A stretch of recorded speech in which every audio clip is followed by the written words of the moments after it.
जो पहली किस्म बासमती की विमोचित की गई थी हमारे देश में, बासमती 370 थी, जो कि 1930 में निकाली गई थी और उसके पहले से हमारी परंपरागत किस्में चल रही थी। ताइवान में ही डीजी वूजेन का संकरण एक और किस्म तसाई योंगचुंग के साथ किया गया और उससे एक किस्म निकाली गई ताइचुंग नेटिव 1, जिसको हम TN1 बोलते हैं। बिल्कुल। तो TN1 को भारत में लाया गया और हैदराबाद में डॉक्टर SBS शास्त्री बहुत दिनों तक काम किए। उन्होंने ताइचुंग नेटिव 1 का संकरण टाइप 141 एक किस्म थी, टाइप 141, उसके साथ किया। तो इस संकरण से एक किस्म पैदा हुई जिसका नाम जया रखा गया। अगर चावल दोषी है तो हमारे समझ से तेलंगाना, आंध्रा और उड़ीसा में डायबिटीज की संख्या ज्यादा होनी चाहिए।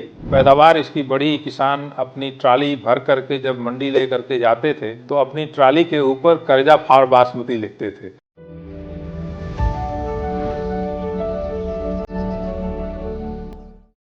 दोस्तों नमस्कार, मैं हूं ओम प्रकाश और आप देख रहे हैं किसान तक।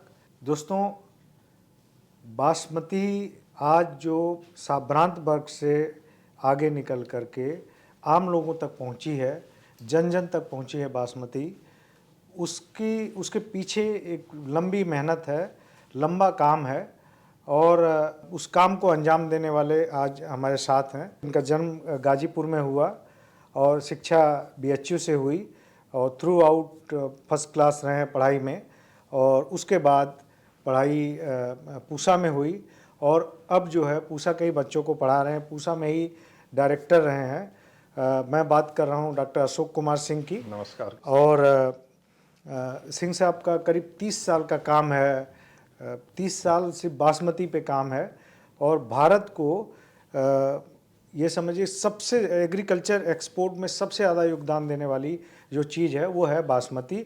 और उसमें अगर कोई सबसे बड़ा योगदान है तो वो डॉक्टर सिंह का है कि आज हम 51,000 करोड़ रुपए का बासमती एक्सपोर्ट कर रहे हैं। बहुत बड़ा फॉरेन रिजर्व हम उससे अर्जित कर रहे हैं। लेकिन आज डॉक्टर साहब से सिर्फ बासमती नहीं, पूरे जितने भी चावल की दूसरी किस्में हैं उस पर भी बात होगी, पूरी हरित क्रांति की यात्रा पे बातचीत होगी और चावल के पीछे की जो दिलचस्प कहानियां हैं उस पर बातचीत होगी। तो डॉक्टर साहब, आपका हमारे पॉडकास्ट में स्वागत है। बहुत बहुत धन्यवाद आपका ओम प्रकाश जी। और किसान तक में मैं अपनी ओर से भी सभी श्रोताओं का, सभी दर्शकों का हार्दिक अभिनंदन करता हूं। तो डॉक्टर साहब, सबसे पहले मैं ये जानना चाहूँगा कि मेरी कोशिश ये होगी कि बहुत सारा ऐसे सवाल आए, इससे जवाब आए उसमें कि ताकि लोगों के बहुत सारे मिथ हैं चावल को लेकर के, वो सब क्लियर हो। तो सबसे पहला सवाल मैं ये जानना चाह रहा हूँ उसका जवाब कि ये जो चावल का इतिहास है ये कितना पुराना है, चावल कब आया अस्तित्व में, कितने हजार साल पुराना है या कितने 100 साल पुराना है? चावल की खेती जो है तकरीबन 10,000 साल पहले से शुरू हुई है। वैसे उत्पत्ति तो और पहले हुई है, लेकिन विधिवत तरीके से खेती जो इसकी शुरू हुई, जब इसको भोजन के रूप में कल्टीवेट करके लोगों ने प्रयोग करना शुरू किया, तो करीब 10,000 साल पुराना इतिहास है चावल का। और इसकी अगर हम बात करें उत्पत्ति की, तो जो दक्षिण और दक्षिण पूर्व एशियाई देश हैं, जिसमें चाइना का जो साउथ चाइना का हिस्सा है, भारत, म्यांमार, थाईलैंड और लाओस, ये देश शामिल हैं जहाँ पर कि चावल की उत्पत्ति हुई है मूल रूप से। और भारत में अगर हम बात करें तो भारत में उड़ीसा राज्य में एक जयपुर ट्रैक्ट है, वहाँ पर इसकी सबसे ज़्यादा विविधता पाई जाती है। और इसके अलावे जो नॉर्थ ईस्ट रीजन में आसाम राइस कलेक्शन बहुत बड़े पैमाने पर किया गया है। अच्छा, तो ये डॉक्टर साहब आपने बताया 10,000 साल पुराना है। 10,000 साल पुराना चावल ये कई बार क्लेम करता, चाइना कहता है कि हमारा है, हम भारत के लोग हम कहते हैं कि हमारा है। ये कॉन्फ्लिक्ट है बहुत बड़ा और ये क्लियर नहीं हो पाता। तो मैं चाहता हूँ कि हमारे दर्शकों के लिए ज़रूर आप क्लियर करिए कि ये चावल चाइना का है या भारत का है, एक्चुअल में है किसका ये? तो हमारे शास्त्रों में भी मिलता है इसका जिक्र अच्छत का। जी। जो जैसा कि मैंने पहले बताया कि ये दक्षिण और दक्षिण पूर्व एशियाई देशों में चावल की उत्पत्ति हुई है, जिसमें चाइना का एक नदी है, यंगजू रिवर बोलते हैं, उसके बेल्ट में वहाँ पे उत्पत्ति हुई है। और इसके अलावा भारत में जयपुर ट्रैक्ट उड़ीसा का और नॉर्थ ईस्ट रीजन, और इसके अलावा और दूसरे जो हमारे दक्षिण पूर्व एशियाई देश हैं जिनका नाम मैंने लिया। तो ये स्वतंत्र रूप से उत्पत्ति चावल की इन सारे क्षेत्रों में हुई है। और हमारे धार्मिक ग्रंथों में बात करें तो ऋग्वेद में भी चावल का जिक्र मिलता है। और चावल हमारे जीवन का इतना महत्वपूर्ण अंग है कि बच्चा पैदा होने से उसके अन्नप्राशन से लेकर के और घर में कोई भी पूजा पाठ का कार्यक्रम जब होता है तो उसमें चावल का प्रयोग किया जाता है। शादी के समय जब बहू बेटियां अपना घर छोड़ करके ससुराल जाती हैं तो उनको भी साथ में धान दिया जाता है। और एक पुराना तरीका था कि कैसे एक गांव की या एक ज़िले की किस्में दूसरी जगह पर पहुंच पाएँ, तो इस तरह से ये दूसरे क्षेत्रों में भी फैलती थीं। और जब अंत में आप चलें पूजा पाठ के अलावे जब हमारी अंतिम यात्रा होती है तो उस समय भी चावल का प्रयोग किया जाता है। और पूजा पाठ में तो विशेष रूप से अक्षत का नाम आपने सुना होगा, चावल को अक्षत के रूप में प्रयोग करते हैं। और अक्षत सर किस्म जो आई थी उस समय इंडिया पाकिस्तान का विभाजन नहीं हुआ था। और ये ब्रिटिश काल में था। हाँ, ब्रिटिश काल के किसी सेंटर में हुआ। हाँ, उस समय वो हिस्सा जो है अब काला शाह काकू के नाम से जाना जाता है और वो अब पाकिस्तान के क्षेत्र में जाता है। अच्छा, बंटवारे के बाद पाकिस्तान में चला गया था काला शाह काकू। तो उस स्टेशन पे इसको विकास किया गया था। और लेकिन इसके कलेक्शंस उनको ले आ करके देहरादून क्षेत्र से बहुत सारे कलेक्शन किए गए थे। इधर जो है बासमती पाया जाता था, तो वो इसका इतिहास इतना पुराना है। देहरादूनी बासमती का भी बड़ा, देहरादूनी बासमती जिसको हम टाइप 3 के नाम से जानते हैं, नगीना सेंटर पे भी इसका काम काफ़ी होता था जो आपका बिजनौर के पास है। वहाँ पर कानपुर विश्वविद्यालय जो है उसका एक क्षेत्रीय केंद्र होता था, तो वहाँ पे भी जो है वहाँ पे भी टाइप सीरीज़ की जितनी किस्में हैं, जैसे टाइप 3 है, टाइप जिसके आगे लिखा हुआ है, वो किस्में जो है नगीना से विकसित की गई थी। अच्छा। और डॉक्टर साहब एक जैसे हम लोग देखते हैं कि भाई गेहूं के मामले में कि मैक्सिको से हमें मदद मिली, बोरलाग साहब से मदद मिली, क्या धान को भी हमें जो टॉल वैरायटी से बोनी करने में हमें किसी और देश से मदद मिली थी? और किन देशों से हमने मदद मांगी और किसने हमें उपलब्ध कराई, वो एक बार कहानी, क्योंकि जो आज की पीढ़ी है उसको शायद ये पता होगी कि बात जानकारी होगी कि ये जो हम चावल में आत्मनिर्भर हुए हैं, एक्सपोर्ट कर रहे हैं बड़े पैमाने पे, उसकी पैसा अर्जित कर रहे हैं, उसके पीछे की पूरी जो यात्रा है वो शायद ही किसी को पता हो। तो वो एक बार ज़रूर बताइए कि कैसे हम कब आत्मनिर्भर हो गए, किस देश का योगदान था, किसने हमें वो जीन दिया, क्योंकि इसमें जीन का बड़ा इम्पोर्टेंस इसका महत्व है। तो जैसा कि आप जानते हैं, हरित क्रांति की शुरुआत गेहूं की बोनी किस्मों के विकास से हुआ और उसमें मैक्सिको से डॉक्टर नॉर्मन बोरलाग ने कुछ मैक्सिकन गेहूं की बोनी किस्में लर्मा रोहो सोनोरा 64 पूसा संस्थान में लेकर के आए डॉक्टर स्वामीनाथन के साथ, और उसका फिर जो हमारी भारतीय गेहूं की किस्में थीं उसके साथ संकरण करके अधिक उपज देने वाली, अधिक गुणवत्ता वाली किस्में विकसित की गई जो कि गेहूं में क्रांति का काम की। उसी तरह से जो ताइवान में एक बोनी किस्म चिन्हित की गई थी जो कि प्राकृतिक रूप से उत्परिवर्तन या जिसको हम म्यूटेशन बोलते हैं, वो प्रक्रिया है जिसमें कि जीन में कुछ परिवर्तन हो जाता है और उससे एक बोनी किस्म DGO ऊजन निकली थी जो कि ताइवान के लोगों ने उसको चिन्हित किया था। और उसको वहाँ से इंटरनेशनल राइस रिसर्च इंस्टीट्यूट जो फिलीपींस में है, अंतर्राष्ट्रीय चावल अनुसंधान केंद्र, जिसके महानिदेशक डॉक्टर स्वामीनाथन भी रहे थे, वहाँ पे ले जाया गया और वहाँ पर ले जा कर के इसको पीटा एक किस्म थी, लंबी हाइट होती थी उसकी, और पीटा के साथ क्रॉस करके DG ऊजन का तब एक नई किस्म बनाई गई जिसको हम IR8 के नाम से जानते हैं, IR8। अच्छा। तो ये 1968 में विकसित हुई थी और उसको भारत में भी लाया गया और उस पे पैदावार का काफ़ी असर पड़ा। और उसी के साथ साथ जो है ताइवान में ही डीजी ऊजेन का संकरण एक और किस्म तसाई योंगचुंग के साथ किया गया और उससे एक किस्म निकाली गई टाइचुंग 81 जिसको हम TN1 बोलते हैं। बिल्कुल। तो TN1 को भारत में लाया गया और हैदराबाद में डॉक्टर SBS शास्त्री बहुत दिनों तक काम किए। उन्होंने टाइचुंग 81 का संकरण टाइप 141 एक किस्म थी, टाइप 141 उसके साथ किया। तो इस संकरण से एक किस्म पैदा हुई जिसका नाम जया रखा गया। तो IR8 और जया ये दो किस्में थीं, पहली डॉर्फ वैरायटी। हाँ, पहली ड्वार्फ वैरायटीज, अधिक पैदावार देने वाली। इनकी पैदावार उस समय करीब करीब 8 टन 80 क्विंटल प्रति हेक्टेयर तक होती थी। तो इन दोनों किस्मों ने ये कितना से कितना हुआ चावल था, पहले कितना उत्पादन था में और क्रांति में बहुत बड़ा काम किया। जया उस समय और हमारा, हाँ, IR8। तो जया और IR8 जो है, अभी मान के चलिए कि करीब 1950 के दशक में हमारा कुल चावल उत्पादन जो है वो मात्र 40 मिलियन टन के आसपास था और वर्ष 2024-25 में हमारा चावल का उत्पादन 149 मिलियन टन हुआ है। तो कहाँ 40 मिलियन टन और कहाँ 149 मिलियन टन।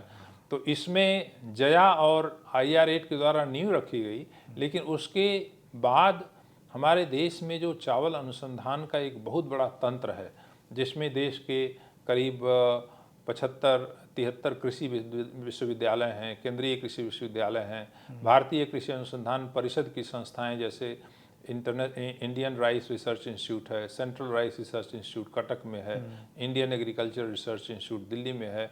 तो करीब करीब मान के चलिए कि कुल मिलाकर के 450 से अधिक वैज्ञानिक चावल पे शोध का काम करते हैं और पूरे देश में परीक्षण का एक तंत्र है। मल्टी लोकेशन टेस्टिंग होती है, उसके बाद नई किस्म विकसित होती है। एक चावल की नई किस्म निकालने में कम से कम 10 वर्ष का समय लग जाता है। तो ये किस्में जो हैं, हमारा जो शोध का मुख्य विषय बाद में रहा, पहले तो पैदावार बढ़ाने का था, बाद में इसमें रोग रोधी क्षमता का विकास, कीट रोधी क्षमता का विकास ताकि कीड़े बीमारियां नहीं लगें, उसके अलावे सूखा रोधी क्षमता का विकास, बाढ़ रोधी क्षमता का विकास। कई बार क्या होता है कि धान की रोपाई हम करते हैं और रोपाई करने के तुरंत बाद बाढ़ आ जाती है, पानी धान के ऊपर खड़ा रहता है, करीब करीब 10-12 सेंटीमीटर पानी खड़ा रहता है और 10-15 दिन तक खड़ा रहता है।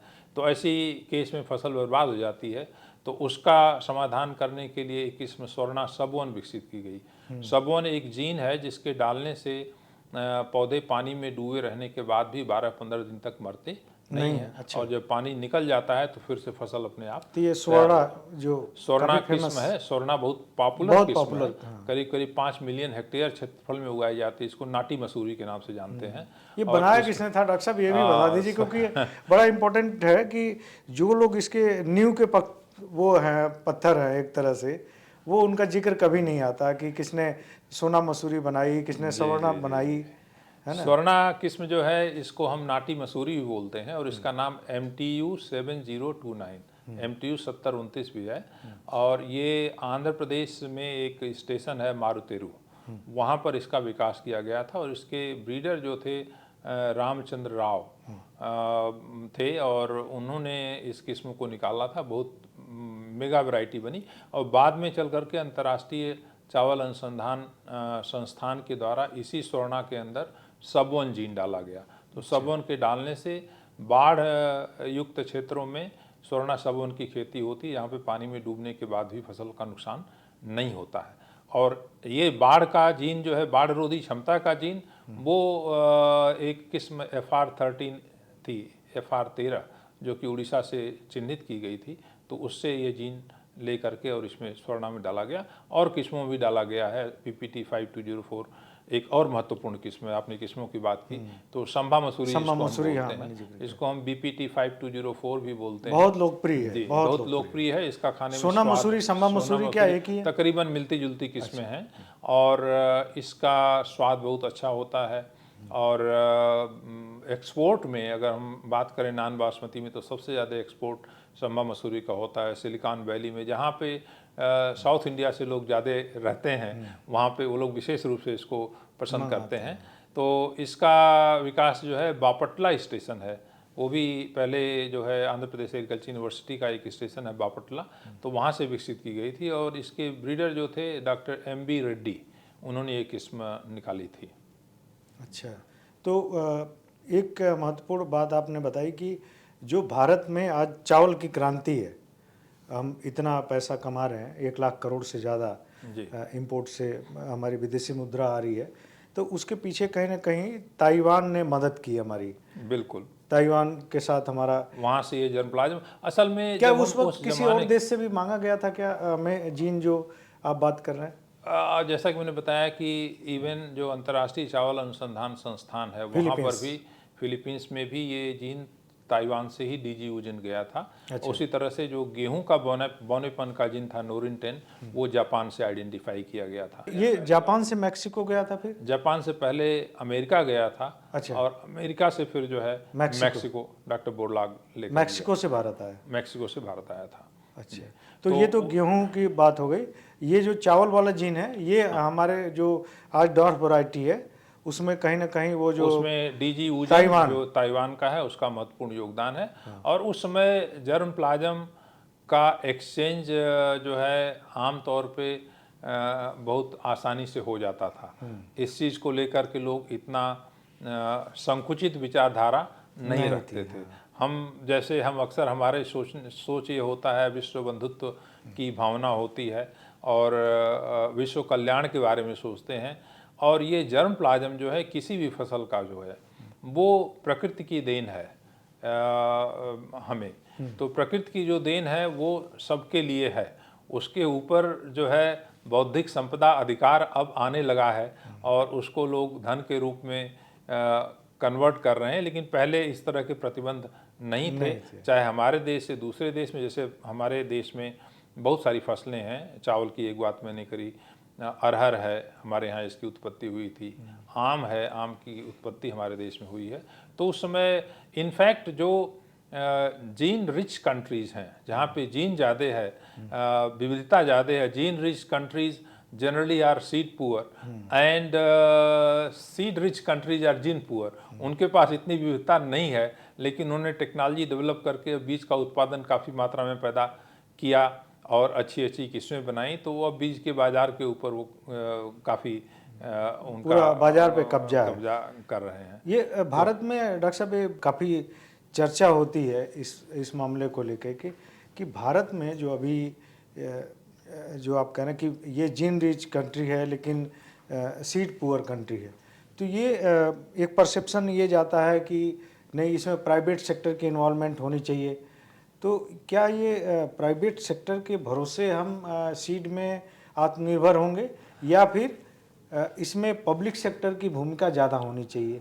देखिए, आपको क्या लगता है? मैं आपको बताना चाहूँगा कि हमारी जो दो प्रमुख खाद्यान्न फसलें हैं वो चावल और गेहूँ। चावल 149 मिलियन टन और गेहूं करीब 115 मिलियन टन, दोनों मिला लीजिए तो करीब 260 मिलियन टन। ये जो उत्पादन होता है दो प्रमुख खाद्यान्न फसलों का, इसमें करीब करीब 100% योगदान जो है वो पब्लिक सेक्टर इंस्टीट्यूशन का ही है। अगर इसका बीज भी पैदा कर रहे हैं प्राइवेट सेक्टर के लोग, तो हमारे पब्लिक सेक्टर के द्वारा जो शोध की गई है उन किस्मों को लेकर के उनका बीज उत्पादित करके बाजार में बेच रहे हैं।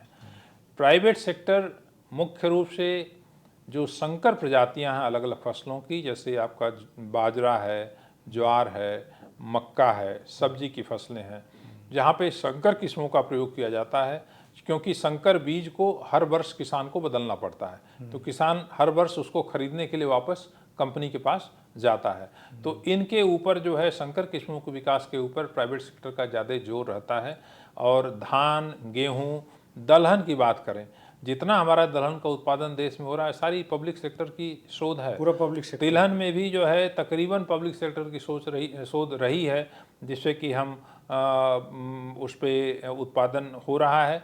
अब कुछ निजी क्षेत्र की कंपनीज सरसों में विशेष रूप से संकर किस्मों का विकास, और पहले सनफ्लावर में, सूरजमुखी में संकर किस्मों का विकास कर रहे हैं। लेकिन सोयाबीन एक प्रमुख तिलहन फसल है हमारे यहाँ, मतलब तेल के लिए यूज होती है, जिसमें 11 मिलियन हेक्टेयर में सोयाबीन की खेती होती है। सारा जो किस्मों का विकास जो है पब्लिक सेक्टर इंस्टीट्यूशन के द्वारा होता है। तो ये मानना कि पब्लिक सेक्टर का कंट्रीब्यूशन एक्चुअली अगर देखा जाए फूड सिक्योरिटी में तो बहुत बड़ा योगदान है, पब्लिक सेक्टर का ही है। पब्लिक सेक्टर का है, लेकिन हमारा ये मानना है कि ये पार्टनरशिप का ज़माना है।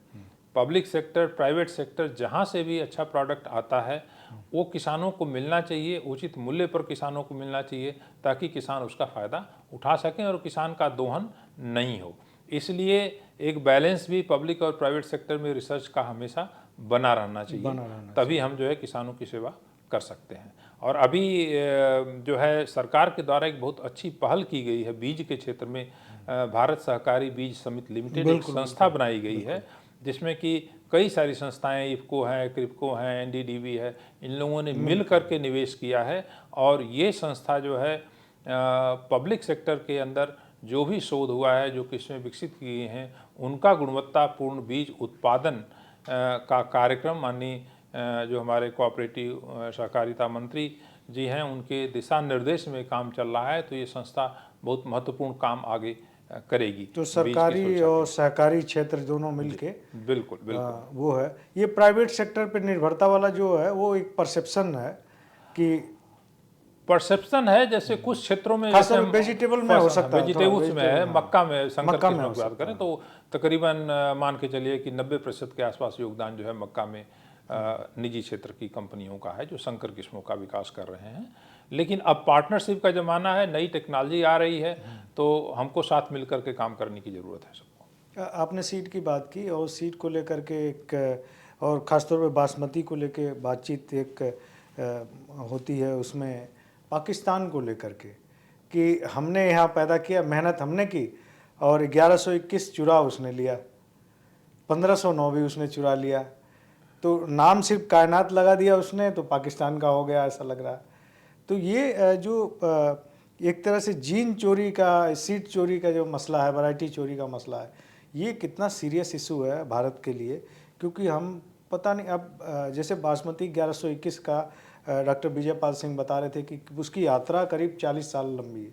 40 साल में एक चीज़ हमने पैदा की और वो पाकिस्तान पहुंच गई और फिर हमें टक्कर दे रही है। वो वही चोरी का माल लेकर के हमें अंतर्राष्ट्रीय बाजार में पाकिस्तान जो है मतलब चोरी सिनाजोरी दोनों कर रहा है। तो कितना सीरियस इशू है और इस पे क्या करना चाहिए भारत? ये जो मुद्दा है बहुत महत्वपूर्ण मुद्दा है और ये मुद्दा सरकार के संज्ञान में है और सरकार इसके ऊपर पूरा प्रयास कर रही है हर दिशाओं से कि हम कैसे इससे निपटेंगे।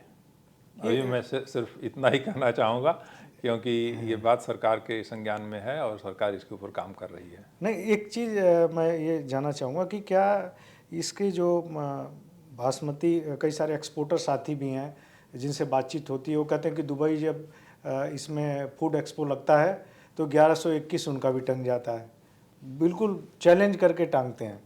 तो क्या हमने जो जीआई टैग के लिए हमने फाइल कर रखा है, का जो ब्रांड है वो 1121 का उन्होंने कायनात 1121 नाम दिया है। हाँ, तो उस नाम से वो कहते हैं हमारी है, लेकिन उनकी है नहीं वो। हाँ, उनकी है, हमारी 1121 है। उसी तरह से हमारी 1509 जो है पूसा बासमती 1509, उसको वो किसान बासमती का नाम उन्होंने दिया है, किसान बासमती के नाम से। और वो खुद इस चीज़ को स्वीकार करते हैं। बहुत सारे इस तरह के वीडियोज़ सोशल मीडियाज़ के ऊपर हैं जिसमें इस बात को, और उनके ऑफिशियल डॉक्यूमेंट में इस बात को स्वीकार करते हैं कि पूसा बासमती 1509 जो है वो किसान बासमती है और 1121 कायनात 1121 है। मैंने एक डॉक्टर साहब अभी एक रिपोर्ट पढ़ रहा था, कोई इंटरनेशनल रिपोर्ट थी कि भारत ने कोई उसका डीएनए टेस्ट करवा के दिया है उनको, कहीं स्विट्जरलैंड में टेस्ट करा के, और यूरोपीय यूनियन को दिया है।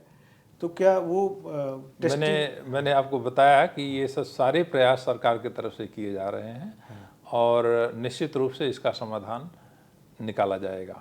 इंटरनेशनल जो अंतर्राष्ट्रीय फोरम पे है, जहाँ पे भी उपयुक्त होगा, चाहे वो WTO हो चाहे और कोई फोरम हो, वहाँ पर इस बात को हम सरकार पूरी तरह से इसके ऊपर काम कर रही है और इस सबूत वगैरह जो देने का काम है जी जी वो जी, वो काम चल रहा है। ये इसी के वैरायटी से रिलेटेड ही मुद्दा है कि कई बार कंफ्यूजन रहता है कि जो अमेरिका में टैक्स मती है वो लगता है मती की वजह से कि वो भारतीय बासमती का कहीं रिप्लिका तो नहीं है।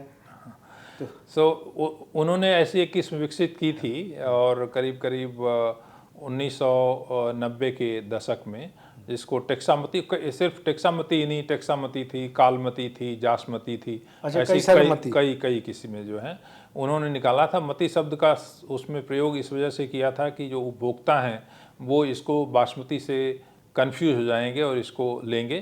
तो इसको एपीडा की तरफ से इसकी लड़ाई लंबे समय तक लड़ी गई और अंत में इसमें हम लोगों को जो है सफलता प्राप्त हुई। तो और उस समय हमारा जो है जियोग्राफिकल इंडिकेशन एक्ट भी नहीं आया था और हमने बासमती के ऊपर प्रोटेक्शन भी नहीं लिया था। लेकिन अब हमारा जो है 2008 में हमारी एप्लीकेशन फाइल हुई, 2016 में हमको प्रोटेक्शन भी जीआई का मिल गया है।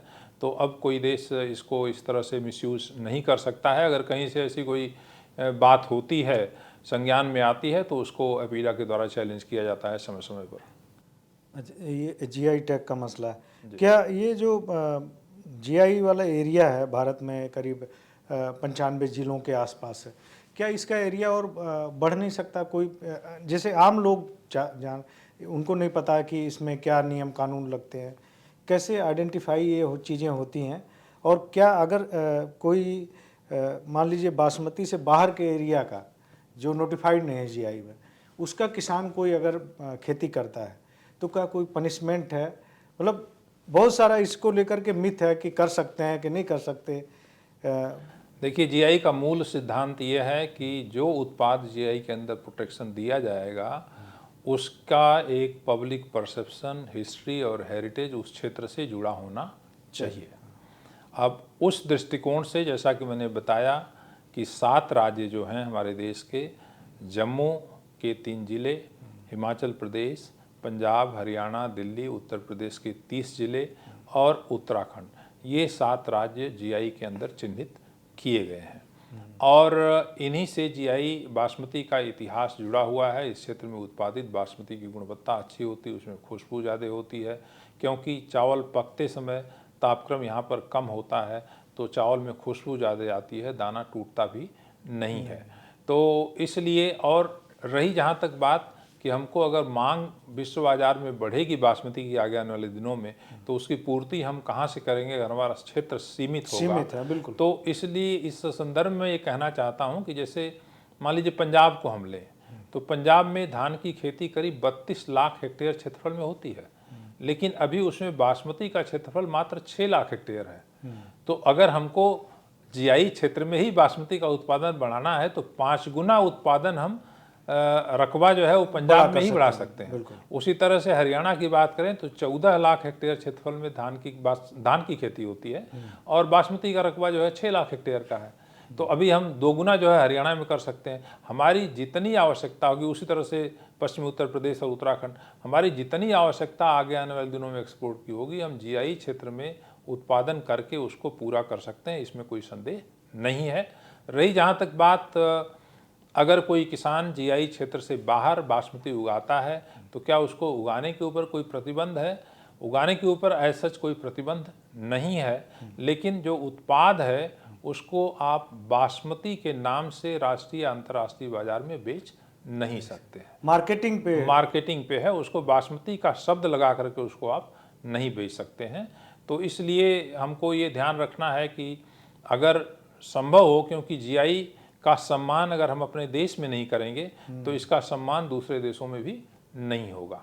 और हमारा प्रतिद्वंदी है पाकिस्तान, तो पहले हमें एक आदर्श स्थापित करके रखना पड़ेगा ताकि पाकिस्तान प्योरिटी जो है उसकी, जी उसकी गुणवत्ता खासकर जो है, प्योरिटी के साथ साथ गुणवत्ता, उसमें खुशबू और चावल टूटे नहीं, ये सारे गुण इस वजह से आते हैं कि इस क्षेत्र में पैदा किया जाता है। अब डॉक्टर साहब इस पे जो एरिया वाली बात की है ये बहुत महत्वपूर्ण, उसी से जुड़ा एक सवाल है कि धान को लेकर के एक तो बदनामी धान की ये है कि शुगर बढ़ा रहा, दूसरी बदनामी ये है कि पानी की जो क्राइसिस है, पानी का जो संकट है, खास करके जो इंडो गंगेटिक प्लेन में पानी का संकट है, भूजल का संकट है, वो उसके पीछे धान को खलनायक बताया जा रहा है।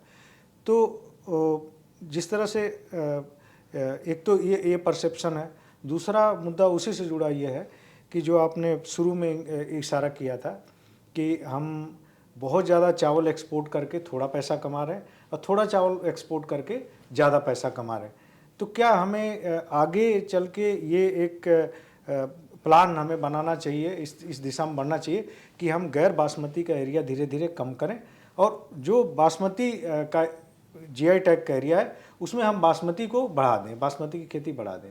दोनों सवालों का मैं चाह रहा हूँ कि आप मिथ पहला का भी और इसका भी। जी, पहला प्रश्न आपका था कि क्या चावल को पैदा करने में 1 किलोग्राम चावल पैदा करने में पानी के लिए जो अलग विलेन अलग बनाया गया उसे। जी, अलग अलग लोग अलग अलग आंकड़े देते हैं। कुछ लोग कहते हैं 4000 लीटर पानी लगता है, कुछ लोग कहते हैं 3000 लगता है, कुछ लोग कहते हैं 2500 लगता है, कुछ लोग कहते हैं 1500 लीटर पानी लगता है।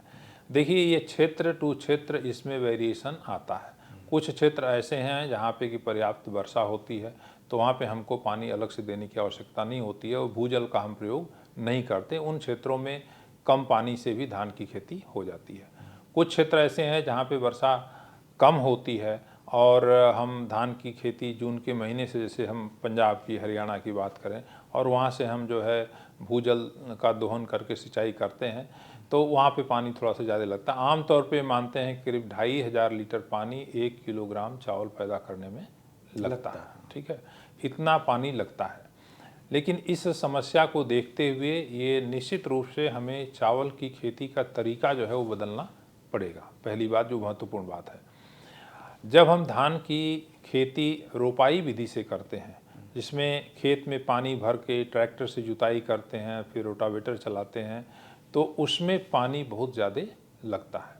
अगर गेहूं जैसे धान की खेती होने लगी, जिसको हम धान की सीधी बिजाई DSR या डायरेक्ट सीडेड राइस कहते हैं, तो उसमें पानी की बचत काफ़ी होगी। कम से कम 30% पानी की बचत धान की सीधी बिजाई में होती है और धान की रोपाई में जो खर्चा करीब 5500 रुपये एकड़ का आता है, वो पूरा इसमें बचता है जब हम मशीन के द्वारा, सीड ड्रिल के द्वारा धान की बिजाई करते हैं। और इसके अलावे जो ग्रीन हाउस गैस का उत्सर्जन होता है, उसमें भी करीब 30-35% की कमी आती है धान की सीधी बिजाई में। तो हमारा एक मुख्य मुद्दा इस समय शोध में भी है, प्रचार प्रसार में भी है कि कैसे हम धान की सीधी बिजाई का रकबा बढ़ाएं और रुपाई का रकबा जो है कम करें। दूसरी बात, जिन क्षेत्रों में भूजल स्तर बहुत नीचे जा रहा है, पंजाब है, हरियाणा है, आप देखिए 1970 के दशक में 10 मीटर पे पानी मिलता था, अब 30 मीटर पे पानी चला गया है। तो इन क्षेत्रों में हमारे जो भारतीय कृषि अनुसंधान परिषद के महानिदेशक महोदय हैं डॉक्टर ML जाट, उनका एक फार्मूला है, कहते हैं कि -5 + 10, यानी कि हमें धान की खेती का रकबा जो है 5 मिलियन हेक्टेयर घटाना है, जो करीब 44 मिलियन हेक्टेयर के आसपास है, उसको 5 मिलियन हेक्टेयर घटाना है और उत्पादन 10 मिलियन टन बढ़ाना है।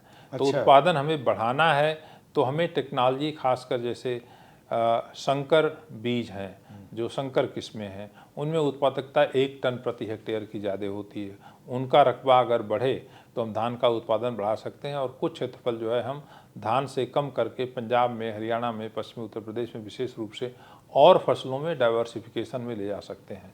तो जैसे मक्का है, मक्का का प्रयोग अब आजकल बायो इथेनॉल में काफ़ी किया जा रहा है, तो उसके लिए विशेष रूप से किस्मों का विकास। सोयाबीन एक अलग अल्टरनेटिव है जो डाइवर्सिफिकेशन में आ सकता है, धान की जगह पे कम पानी। मेरा डॉक्टर साहब वो है कि जैसे आपने कहा कि 13 मिलियन टन हम भेज रहे हैं तो हम 56,000 करोड़ कमा रहे हैं, और 6 मिलियन टन हम भेज रहे हैं, 6 मिलियन टन, तो हम 51,000 करोड़ कमा रहे हैं।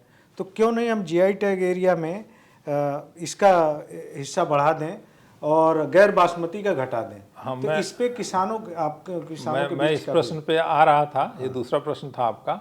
तो देखिए, बासमती का जो हमारा 51,000 करोड़ का निर्यात हो रहा है 6 मिलियन टन से, तो बासमती का निर्यात जो है वो मांग और पूर्ति, इसका बहुत महत्वपूर्ण इसमें योगदान होता है।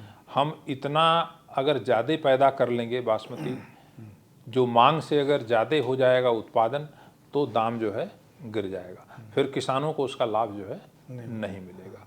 तो हमको एक सामंजस्य तो बना करके चलना है कि अगर हमें पंजाब, हरियाणा, पश्चिमी उत्तर प्रदेश में धान का रकबा, मोटे धान का रकबा हम घटाएं और उसमें डाइवर्सिफिकेशन करें, बासमती बढ़ाएं, जितना हमारी मांग जैसे जैसे बढ़ती है। हमारा तकरीबन ये लक्ष्य है कि 2030 तक क्या हम 10 मिलियन टन के आसपास जा सकते हैं। अभी हम एक्सपोर्ट पे जा सकते हैं। हाँ 6 मिलियन टन है, हम 10 मिलियन टन पे जा सकते हैं। तो 10 मिलियन तक अगर हमारा उत्पादन करना है तो निश्चित रूप से जो नॉन बासमती है उसका रकबा कम करके उसमें बासमती बढ़ाया जाएगा और इसके अलावा डाइवर्सिफिकेशन की दूसरी फसलें भी लाई जाएंगी। डॉक्टर साहब, एक सवाल जो बहुत महत्वपूर्ण है बासमती के लिए कि अभी बासमती में कई सारे आपने रोगों का, कई सारे जीन डाल के रोगों का ख़त्म कर दिया, रोग रोधी हो गई हैं कई किस्में, लेकिन आज के वक्त कोई चैलेंज है क्या ऐसा जिसको आप देखते हैं? देखिए कई बीमारियां हैं, कई कीड़े भी हैं। उसमें एक बीमारी बकाने बीमारी है जो बासमती की सारी किस्मों में आती है। बकाने एक जापानी शब्द है और इसका अर्थ होता है मूर्ख। तो बकाने का अर्थ होता है मूर्ख जापानी भाषा में। और क्यों ये नाम दिया गया इस बीमारी को, क्योंकि इस बीमारी को सबसे पहले जापान में देखा गया और वहाँ पे इस बीमारी का नाम ही बकाने रखा गया। तो इसका कारण ये है कि ये बीमारी एक फफूंद के द्वारा होती है जिसको हम जिब्रेला फ्यूजिकोराई बोलते हैं। और ये फफूंद ग्रसित पौधों के अंदर जिब्रेलिक एसिड बनाता है जो कि एक ग्रोथ हार्मोन है। और जिब्रेलिक एसिड के बनते ही ये पौधे बहुत लंबे हो जाते हैं और बाद में चल कर के सूख जाते हैं। तो जब ये पौधे लंबे होते हैं तो अन्य पौधों की से बिल्कुल अलग दिखते हैं। 10 पौधे भी बकाने के अगर खेत में होंगे तो आप सड़क से जा रहे हैं तो दूर से देख के बता देंगे कि ये बकाने इसमें लगा हुआ है। तो मूर्ख इसलिए कहते हैं कि जब किसी भी व्यक्ति का, पौधे का, जीव का व्यवहार सामान्य की तुलना में अलग होता है तो उसको हम मूर्ख की संख्या देते हैं। तो इसी तरह से इसका नाम बकाने पड़ा है और हम इसके ऊपर अभी विशेष रूप से काम शोध का कर रहे हैं कि हमारी जो बहुत सारी पुरानी परंपरागत किस्में हैं, लैंड रेसेज हैं, फार्मर्स वैराइटीज़ हैं, वाइल्ड स्पीसीज हैं राइस की, उनको हम जो है स्क्रीनिंग कर रहे हैं और उसमें हम कोशिश कर रहे हैं कि हमको ऐसी प्रजातियां बहुत सारी मिल गई हैं हमको जिनके अंदर बकाने नहीं आता है। उनको बकाने के जीवाणु से ग्रसित करने के बाद भी हमने देखा है कि बकाने के बीजाणु से ग्रसित करने के बाद भी हमने देखा है कि उसमें बकाने नहीं आती है। तो अब इन चिन्हों की, इन प्रजातियों की पहचान करने के बाद इनका हम संकरण के द्वारा और मैपिंग के द्वारा पहचान हो गई है क्या? हाँ, पहचान ऐसी किस्में हमको मिली हैं, लेकिन वो जीन हमको बासमती किस्मों में ट्रांसफ़र करने का काम चल रहा है और वो जल्दी ही हम लोग जो है बकाने बीमारी की समस्या का समाधान इसमें नुकसान कितना हो जाता है इसमें बकाने में जो तकरीबन बता रहे हैं भाई चैलेंज है? हाँ, तो करीबन मान के चलिए कि 20% तक 5, 10, 15, 20% तक पौधे प्रभावित हो जाते हैं इससे। तो वो खेत जो है पूरा देखने में खराब लगता है बाहर से जो है। इससे जो है हमको मुक्ति पाना है। और भी बीमारी बीज जनित भी है, बीज से भी होती है और मृदा जनित भी है, मिट्टी से भी होती है। तो हमको प्रॉपर, अभी तो हम सलाह यही देते हैं किसान भाइयों को कि बीज का उपचार करें और बीज का उपचार करने के लिए बुआई से पहले आप जो है जो बावस्टिन दवाई है उसका प्रयोग करें ज़रूर, स्ट्रेप्टोसाइक्लिन के साथ, जो कि एंटीबैक्टीरियल है और पत्ती के झुलसा रोग के लिए। और जो बावस्टिन है, कार्बेंडाजिम जिसको हम बोलते हैं, इसका प्रयोग हम बकाने के लिए करते हैं। इसके अलावा हम ट्राइकोडर्मा का भी प्रयोग कर सकते हैं। और जो किसान भाई धान की रोपाई करने जा रहे हैं तो पौध रोपने से पहले उसकी जड़ों को अगर बावस्टिन के घोल में डुबो लें एक बार जो है, तो उससे भी बीमारी का नियंत्रण। लेकिन ये बीज कब तक आ जाएगा? प्रयास है हमारा, करीब 3-4 साल तो लगेगा। अभी 3-4 साल लगेगा। अच्छा डॉक्टर साहब, एक आपने ये अंतिम सवाल मैं चाहूँगा कि एक तो आपने बताया कि एक जीन जो है दिलचस्प उनका गुण होता है। एक जीन आपने बताया कि उसके ऊपर पानी रहे धान के ऊपर तो भी वो सस्टेन करा देता है। तो आपने जो DSR का बताया, क्या कोई ऐसा भी जीन आपने ढूंढा है, कोई आइडेंटिफाई किया है जो कम पानी में धान पैदा कर दे या सूखे में धान पैदा कर दे? दोनों दिलचस्प है। इसमें 2 टेक्नोलॉजी है, उसके बारे में चर्चा करना चाहूँगा। एक तो हमारी बहुत प्रचलित सूखा रोधी किस्म है जिसको हम नगीना 22 बोलते हैं, जो नगीना सेंटर बिजनौर से विकसित की गई थी। उसके अंदर सूखी रोधी क्षमता है और उसकी सूखा रोधी क्षमता से संबंधित जीन जो है उसकी पहचान करके QDTY 1.1 ये जीन है, उसको हम लोगों ने बासमती किस्मों में ट्रांसफ़र किया है। तो पूसा बासमती 1 में ट्रांसफ़र करने के बाद एक नई किस्म पूसा बासमती 1882 हम लोगों ने बनाई है, जिसमें सूखा रोधी क्षमता है। तो जब किस्म में सूखा रोधी क्षमता आ जाएगी तो उसकी पानी की मांग जो है घटेगी। दूसरा, जो धान की सीधी बिजाई में जो पानी वैसे ही कम लगता है, लेकिन जो सबसे बड़ी समस्या धान की सीधी बिजाई में आती थी वो खरपतवार के नियंत्रण की आती थी। क्योंकि जब हम रोपाई विधि से खेती करते हैं तो खेत में करीब 15 दिन तक पानी हम खड़ा रखते हैं, उसकी वजह से खरपतवार जितने हैं वो मर जाते हैं। तो एक तरह से पानी जो है धान की रोपाई विधि में पानी जो है खरपतवार नाशी दवा का काम करता है, लेकिन धान की सीधी बिजाई में हम पानी खड़ा तो रखते नहीं हैं, तो इसमें खरपतवार ज़्यादा आते हैं। तो इस बात को ध्यान में रखते हुए संस्थान से हम लोगों ने 2 नई किस्में बासमती की, पूसा बासमती 1985 और पूसा बासमती 1979 विकसित की है, जो 1509 का सुधार करके बनाई गई 1985 और 1121 का सुधार है 1979। इनके अंदर एक विशेष खरपतवार नाशी दवा होती है जिसको इमिजाथापिर बोलते हैं। ये दवा सारे खरपतवार को मार देती है, लेकिन धान को नहीं मारती है। सिर्फ इन्हीं दिन के दोनों किस्मों में जिनमें हमने ये हर्बिसाइड टॉलरेंस का जीन डाला है। दूसरे धान के ऊपर अगर उस खरपतवार नाशी दवा का प्रयोग करेंगे तो वो धान को भी मार देगी। तो अब ये 2 किस्में जो आई हैं विशेष रूप से धान की सीधी बिजाई के लिए, इसको हम बड़े स्तर पर लेकर के जा रहे हैं ताकि पानी की बचत हो, और जो सूखा रोधी क्षमता का जीन डाला गया है उसको भी हम बाकी किस्मों में आगे बढ़ा रहे हैं। जीन का खेल भी बड़ा गजब का खेल है। ये डॉक्टर साहब थोड़ा सा हमारे दर्शकों को जरूर ये बताइए, ये आइडेंटिफाई कैसे करते हैं आप लोग? क्योंकि आप लोग काम करते रहते हैं, लैब में काम करते रहते हैं, बाहर की दुनिया को पता ही नहीं चलता कि डॉक्टर साहब क्या कर रहे हैं, है ना? तो वो जीन को आइडेंटिफाई करने के, जैसे आपने बताया कि वो जो पानी में सस्टेन करने वाली जो किस्म है धान की, उसमें एक जीन ढूंढा गया, वो डाला गया सोडा में, तो वो जीन का कैसे आइडेंटिफाई करते हैं आप लोग? देखिए, गोस्वामी तुलसीदास जी ने रामचरितमानस में एक चौपाई कही है कि सुमति कुमति सबके उर रहहीं, वेद पुराण निगम अस कहाहीं।